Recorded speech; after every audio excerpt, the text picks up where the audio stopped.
Hello everyone. So we are discussing the back exercise questions of the chapter Coordination Compounds, and today we will discuss question number 8. So the question is, list various types of isomerism possible for coordination compounds, giving an example of each. आपको क्या करना है बेटा, various types of isomerism की list बनानी है जो coordination compounds में पॉसिबल है और एक एक एग्जाम्पल देना है उनका, राइट। तो सबसे पहली बात तो ये कि आइसोमर्स होते क्या है।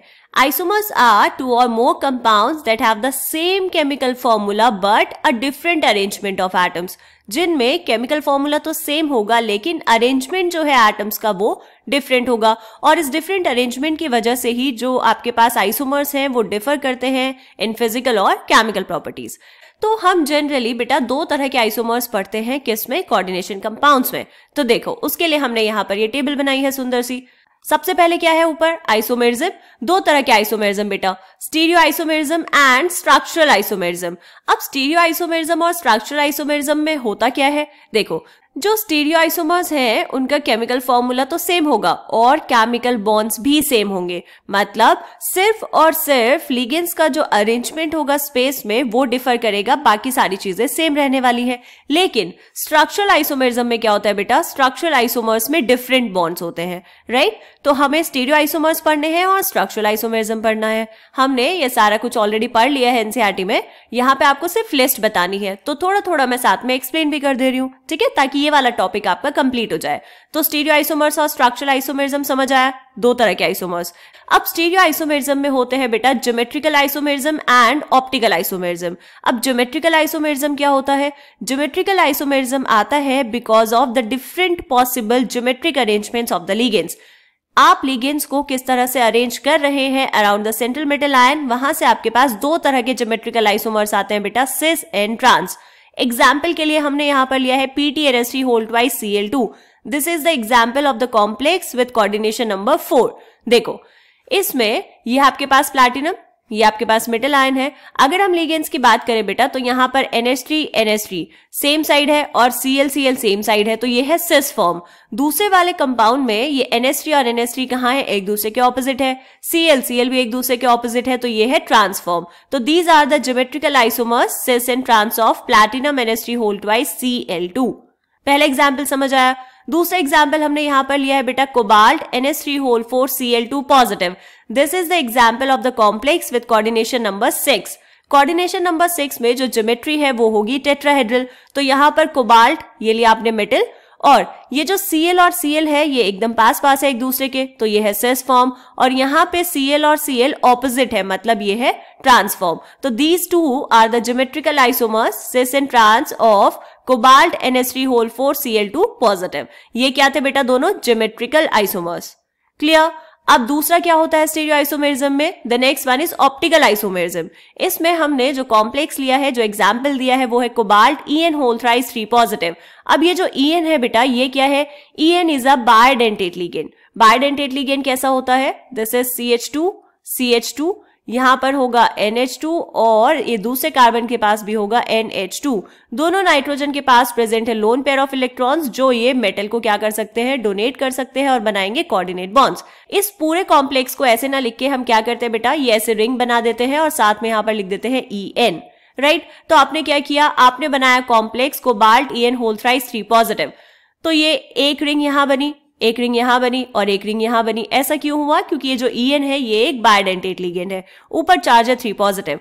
अब आपने क्या किया बेटा, इसके सामने रखा ये मिरर, और इस मिरर में क्या होगा, फिर इमेज बनेगी। तो ये बनी आपके पास मिरर इमेज। इसमें देखो कोबाल्ट और कोबाल्ट सेम पोजीशन पे है, लेकिन जो रिंग ये पहले राइट साइड पे बनी थी अब वो ये रिंग लेफ्ट साइड पे बनेगी। ऑप्टिकल आइसोमर्स होते हैं बेटा ऐसे मिरर इमेजेस जो एक दूसरे के ऊपर सुपर इम्पोजेबल नहीं है, इन्हीं को हम क्या बोलते हैं, इनको हम एनांटियोमर्स भी बोलते हैं। तो ये दोनों एक दूसरे के ऊपर सुपर इम्पोज नहीं हो सकते, इसीलिए हम इनको कायरल कंपाउंड्स भी बोलते हैं। ठीक है, बहुत सारी चीजें बता दी मैंने, chiral compounds, enantiomers and non super imposable mirror images. Clear. तो यहां पर ये बनाया आपने optical isomers D and L of cobalt En whole thrice 3 positive. So geometrical और ऑप्टिकल आइसोमर्स हमने समझ लिया, मतलब स्टीरियो आइसोमेरिज्म हमारा कंप्लीट हो गया। अब हम बात करेंगे बेटा स्ट्रक्चरल आइसोमेरिज्म की।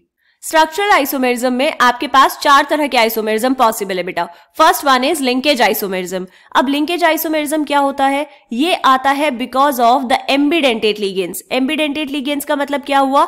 जैसे आपके पास है NO2, तो ये NO2 जो है इसमें नाइट्रोजन के थ्रू भी बॉन्ड बन सकता है मेटल के साथ और ऑक्सीजन के थ्रू भी बॉन्ड बन सकता है मेटल के साथ।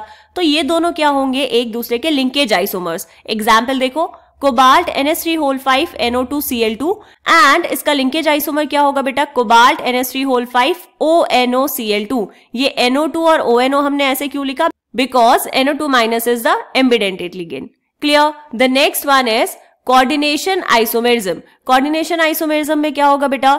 This type of isomerism arises from the interchange of ligands between cationic and anionic entities of different metal ions. ये आपके पास एक कॉम्प्लेक्स है, इसमें यह है कोबाल्ट। कोबाल्ट के साथ जो लिगेंड्स हैं वो है NH3 एंड क्रोमियम के साथ जो लिगेंड है वो है CN-।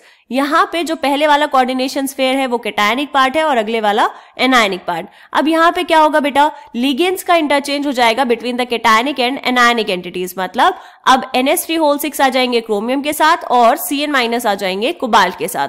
तो आपके पास कॉम्प्लेक्स कुछ ऐसा बनेगा। ठीक है, तो ये हमने क्या लिखा? कोऑर्डिनेशन आइसोमेरिज्म और उसका example. The next one is ionization isomerism. Ionization isomerism में क्या होता है बेटा? This form of isomerism arises when the counter ion in a complex salt is itself a potential ligand. मतलब यहाँ पर काउंटर आयन है Br। अब ये जो Br है ये खुद भी एक बहुत अच्छा लिगेंड है, तो ये क्या करेगा? अंदर से एक लिगेंड को रिप्लेस कर देगा जो काम करेगा एज अ काउंटर आयन। तो यहाँ पर फर्स्ट कॉम्प्लेक्स में बेटा cobalt NH3 SO4।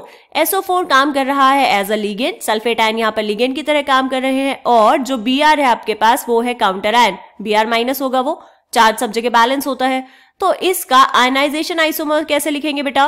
Cobalt NH3 सब कुछ वैसे ही। ये जो Br है ये अब काम करेगा एज अ लिगेंड क्योंकि इसने रिप्लेस कर दिया है सल्फेट आयंस को जो अब काम करेंगे एज काउंटर आयंस।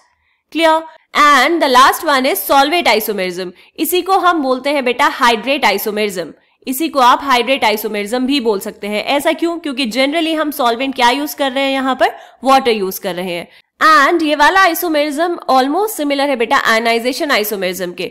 सिर्फ और सिर्फ कहां पर डिफरेंस आएगा कि अब जो सॉल्वेंट मॉलिक्यूल है वो डायरेक्टली बॉन्डेड होगा मेटल आयन के साथ या फिर प्रेजेंट होगा as free solvent molecules in the crystal lattice. जैसे आपके पास ये है CrH2O6 Cl3, तो यहाँ पर वाटर जो है वो काम कर रहा है एज अ लिगेंड एंड जो क्लोरीन है वो है काउंटर आयन। तो क्या होगा यहाँ पर? जो वाटर लिगेंड्स थे, 6 लिगेंड्स थे यहाँ पर, तो Cl ने एक लिगेंड को रिप्लेस कर दिया है और H2O चला गया है बाहर। अब ये जो H2O बाहर गया है बेटा ये प्रेजेंट होगा as the free solvent molecule in the crystal lattice. इसी को हम बोलते हैं वाटर ऑफ क्रिस्टलाइजेशन। क्लियर? बात समझ आ गई? तो यहाँ पर ये एक्वा कॉम्प्लेक्स था आपके पास, ये वॉयलेट कलर का होगा और इसका जो आइसोमर है जिसमें एक H2O बाहर आ गया है वो होगा ग्रे ग्रीन कलर का। क्लियर? बात समझ आई? तो ये था बेटा isomerism, stereo isomerism and structural isomerism.